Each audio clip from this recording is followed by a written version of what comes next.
Pemerintah umumkan bea keluar batubara mulai 2026. Bukan hukum pasar biasa, tapi keadilan untuk rakyat. Jakarta, pemerintah resmi mengumumkan rencana penerapan bea keluar ekspor levy untuk komoditas batubara mulai 1 Januari 2026. Kebijakan ini digulirkan sebagai respon atas menurunnya penerimaan negara dari sektor ini, yang disebut sebagian besar mengalir ke kantong pengusaha melalui mekanisme restitusi pajak saat harga turun.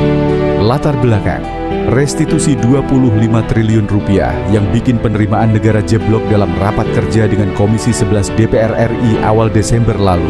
Pejabat tinggi mengungkap fakta mencengangkan. Saat harga batu bara turun, para eksportir bisa mengajukan pengembalian pajak, restitusi hingga 25 triliun rupiah per tahun. Tren ini disebut menjadi penyebab utama penerimaan negara dari sektor tambang itu terus merosot. Akibatnya kita tidak menyejahterakan masyarakat, malah pengusaha batu bara saja yang untungnya lebih banyak. Makanya kenapa penerimaan pajak saya tahun ini turun? Karena bayar restitusi cukup besar, ucap Purbaya Yudi Sadewa, Menteri Keuangan, dalam kesempatan terpisah. Solusi 2026, bea keluar dengan mekanisme harga tinggi idekar bayar. Menteri Energi dan Sumber Daya Mineral (ISDM) Bahlil Lahadalia menegaskan kebijakan ini merupakan amanat. Pasal 33 UUD 1945 yang menyebutkan bumi, air, dan kekayaan alam harus dikelola untuk sebesar-besarnya kemakmuran rakyat. Setiap menteri harus ikut arahan Presiden. Pasal 33 mewajibkan kita memaksimalkan potensi negara dan menambah penerimaan. Bea keluar adalah bagian dari tanggung jawab itu. Jelas Bahlil di kantornya, Jumat, 19 Desember 2025. Namun, bea keluar ini tidak berlaku sembarangan. Pemerintah akan menggunakan mekanisme berbasis harga. Levy baru diterapkan ketika harga batu bara di pasar internasional mencapai level tertentu dan dianggap mampu diserap perusahaan. Ini soal keadilan. Kalau harga rendah, profit perusahaan juga kecil. Memaksa ada bea keluar saat itu yang nggak fair.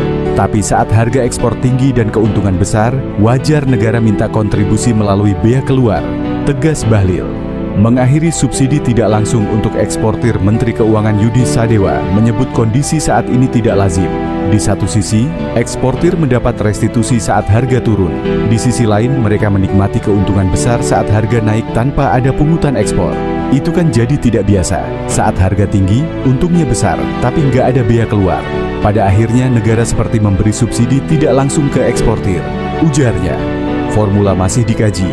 Data misterius 2,359 hingga 108. Jadi bahan pertimbangan pemerintah masih merampungkan formula kebijakan, termasuk batas harga pemicu levy. Kami mendesain mekanismenya hati-hati. Bea keluar hanya akan dikenakan saat harga pasar mencapai level tertentu dan perusahaan secara finansial mampu membayar, tambah Bahlil. Angka-angka seperti 2,359, 518, 191, dan 108 yang sempat muncul dalam rapat sebelumnya diduga menjadi bagian dari kalkulasi pemerintah, kemungkinan terkait jumlah perusahaan, volume ekspor, atau simulasi dampak penerimaan dalam menyusun kebijakan yang tepat sasaran, dampak dan tantangan ke depan. Sebagai salah satu eksportir batu bara terbesar dunia, kebijakan ini dipastikan akan memicu perdebatan di industri yang selama ini mengklaim bahwa pungutan tambahan akan mengurangi daya saing. Namun, pemerintah bersikukuh langkah ini diperlukan agar kekayaan alam Indonesia benar-benar dirasakan rakyat, bukan hanya segelintir pelaku usaha.